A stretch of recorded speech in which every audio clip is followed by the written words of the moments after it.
কলমজীবীরা শেখ হাসিনাকে সার্ভিস দিয়েছে, স্বৈরাচারকে সার্ভিস দিয়েছে, তারা গণহত্যার সময় তাদের কলম বন্ধ হয়ে গেছিল, কালি বন্ধ হয়ে গেছিল। তারা যখন মানুষের উপরে গুম হত্যা এই সমস্ত হয়েছে তখন তাদের কবিতা আর বের হয়নি। সেই রকম একটি শ্রেণী বাংলাদেশে পয়দা হয়েছিল, তাদের বিরুদ্ধে আপনারা ওই আগ্নেয়গিরির লাভাটা পয়দা করবেন আর জনগণের উদ্দেশ্যে ফুলের সৌরভ দেবেন গণতন্ত্রের জন্য। আমরা আপনাদের উদ্দেশ্যে শুধু এটা বলতে চাই, আপনারা হচ্ছেন ঈগলের মতো, শাহীন যাকে বলে। আপনাদের আসমানে উড়া আপনাদের জন্য ফরজ, আপনাদের জন্য সুলতানি গম্বুজে অবসর নেওয়ার জন্য বসার সময় আপনাদের নয়। আপনারা পাহাড়ের চাপটানে বসার মতো ঈগল, আপনারা সেই রকম করে পরওয়াজ করবেন, মানে সফর করবেন, যাতে করে আপনারা আসমান থেকে বার্ডস আই দিয়ে সমস্ত মানুষের দেশের চিত্রটা দেখেন, এবং সেই চিত্রটা কেবল কবিরাই দেখে। সেই কবিরা স্বপ্ন দেখে বলেই কোনো দেশ স্বাধীন হয়, কোনো জাতি মুক্ত হয়। সেই কবিদের স্বপ্নের উপর ভিত্তি করেই বিপ্লবীদের জন্ম হয়, সেই কবিদের স্বপ্নের কারণেই কোনো জাতি মুক্ত হয়। সেভাবে আপনারা পাহাড়ের চাপটানে বসে পরওয়াজ করে আপনাদের জন্য আরও আসমান আছে, আরও আসমান আছে, সেই আসমানে আপনারা সফর করতে করতে দেশকে আপনারা বার্ডস আই দিয়ে দেখবেন, এবং সেখানে কি কি বিচ্যুতি হয়, কি কি সৌন্দর্য লাগানো লাগে, সেই কবিতা আপনারা বিনির্মাণ করবেন।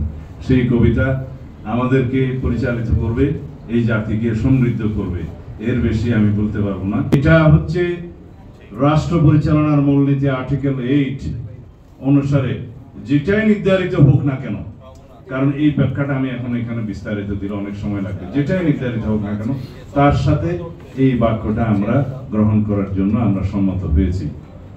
কারণ আর্টিকেল 8 অনুসারে যেটা এখন বর্তমানে বিদ্যমান সেটা হচ্ছে পঞ্চদশ সংশোধনীর সেটা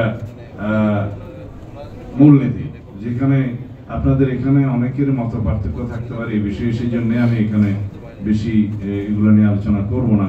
সেখানে ধর্মনিরপেক্ষতা আছে, অন্যান্য বিষয় আছে যেগুলোর সাথে আমরা কেউ একমত নই, কেউ আবার একমত, কেউ এটা চায়। যাই হোক, জনগণ যাদেরকে ম্যান্ডেট দিবে সেই মূলনীতি তারা নির্ধারণ করবে, মূলনীতি যাই নির্ধারণ হোক তার সাথে এটা অন্তর্ভুক্ত থাকবে। হয়ে গেল আপনাদের এই দাবিটা পূরণ। অর্থনৈতিক বৈষম্য হ্রাস ও সার্বজনীন সুরক্ষা, এখানে আপনারা যা লিখেছেন আমাদের মাননীয় চেয়ারম্যান সাহেব এই বিষয়ে অবশ্যই বলবেন যদি এই কাগজটি ইতিমধ্যে আপনার কাছে থাকে। এখানে বেকার ভাতা, স্বাস্থ্য বীমা, প্রবীণ ও মাতৃত্বকালীন সহায়তা সহ সামাজিক সুরক্ষা, সার্বজনীন ব্যবস্থা প্রণয়নের যে দাবি, ন্যায্য কর নীতি, কর্মসংস্থান, সামাজিক ন্যায় বিচার নিশ্চিত করার দাবি আপনারা দিয়েছেন। আপনারা নিশ্চয়ই আমাদের নেতার বক্তব্য বিভিন্ন সময় শুনে থাকবেন। এই যে হেলথ কার্ড ইস্যু করার জন্য যে ঘোষণা আমাদের 31 দফার নিরিখে দেওয়া হয়েছে, সেটা অনেক বিস্তারিত পরিকল্পনা প্রণয়নের জন্য এখানে ডক্টর পাভেল আছেন, ওনাকে সহ আরো অনেককে সহ সেই কর্ম পরিকল্পনা, বিশদ কর্ম পরিকল্পনা প্রণয়ন করা হচ্ছে।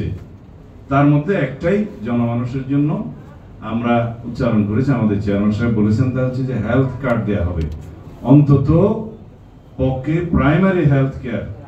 আমার এই বাংলা শব্দগুলো আসতেছে না, আমাকে একটু ক্ষমা করবেন, কারণ আপনারা তো এখানে সব বাংলা বিষয়। তাই প্রাইমারি হেলথ কেয়ারকে নিশ্চিত করার জন্য রাষ্ট্র সেই নিশ্চয়তা বিধান করার জন্য, এমনকি সেই রাইটটাকে আমরা ফান্ডামেন্টাল রাইটস অন্তর্ভুক্ত করার জন্য এখন উদ্যোগ নেব। তবে একটা বিষয় আছে যে ফান্ডামেন্টাল রাইটসে অন্তর্ভুক্ত হয়ে গেলে যে কোনো নাগরিক সেটা আবার করার জন্য, বাস্তবায়নের জন্য কোর্টে যেতে পারে। সেটা রাষ্ট্রের অর্থনৈতিক সামর্থ্যের উপর নির্ভর করে, সেই জন্য কিছু বিবেচনা করে কোন পর্যায়ের জন্য রাখা যায় সেটা দেখা হবে। সেটা আমাদের চেয়ারম্যান সাহেব ইতিমধ্যেই বিভিন্ন বক্তৃতায় বলেছেন, বেকার ভাতার বিষয়ে বলেছেন। তারপরে বেকার ভাতা কি পরিমাণ দেওয়া হবে সেটা পরে নির্ধারণ হবে, কিন্তু কতদিন পর্যন্ত, কত বছর পর্যন্ত দেওয়া হবে, কোন লেভেল থেকে দেওয়া হবে সেটা নিয়ে বলেছেন। এবং বলেছেন যে রেশন কার্ডের মতো ফ্যামিলি কার্ড দেওয়া হবে, কত লক্ষ পরিবারকে আমরা প্রাথমিকভাবে দেব সেটা আমাদের অর্থনৈতিক সামর্থ্যের উপর নির্ভর করে, এবং সেই পরিবারের যে পরিবার দেওয়া হবে সেই পরিবারের মহিলা হবেন সেটার মালিক। এইভাবে অন্যান্য যেগুলো আপনারা লিখেছেন ইতিমধ্যে সেগুলো আমাদের পক্ষ থেকে পূরণ হয়ে গেছে। বাকিগুলো হচ্ছে যে রাষ্ট্রীয় পর্যায়ে আসলে সেটা আইনি এবং সাংবিধানিক ভিত্তিতে। সাংস্কৃতিক ঐক্যের সেতু, অসাম্প্রদায়িক চর্চা, এগুলো নিশ্চয়ই আপনারা শুনেছেন। এই যে ধর্মীয় সম্প্রীতি এবং ধর্মীয় স্বাধীনতা নিশ্চিত করা হবে, এর মধ্যে আছে। তারপরে গণতান্ত্রিক সংস্কার আইনের শাসন, মত প্রকাশের স্বাধীনতা রক্ষা, অবাধ ও সুষ্ঠু নির্বাচন আইনের সমান প্রয়োগ। আপনারা সংবিধানের আর্টিকেল 36, 37, 38 and 39 পড়ে দেখবেন, নিশ্চয়ই আপনারা জানেন।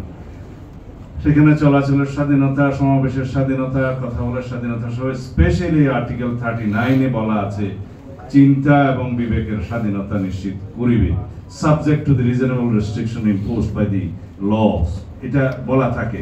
এবং এই রিজনেবল রেস্ট্রিকশনটা ইম্পোজ হলো কিনা সেটা ডিসাইডেড হবে in the judiciary based on the fundamental principles of the law. এখন সেই কথাগুলো আপনারা জানেন, বাট এগুলো বাস্তবায়নের জন্য যা যা করণীয়, যা যা আইন, সেটা জাতীয় সংসদে কিভাবে প্রণীত হয় এবং বাস্তবায়ন হয়, সেই জন্যই আপনারা প্রেসার গ্রুপ হিসেবে কাজ করবেন আমাদের উপরে, যদি আমরা যাই আর কি। প্রেসার গ্রুপ হিসেবে কাজ করবেন, সেইভাবে ইম্পোজ হবে। চিন্তার স্বাধীনতা তো এরশাদের সময়ও ছিল, চিন্তার স্বাধীনতা হাসিনার সময়ও ছিল, কিন্তু সেই চিন্তার স্বাধীনতাকে বাস্তবায়ন হয়েছে? হয় নাই।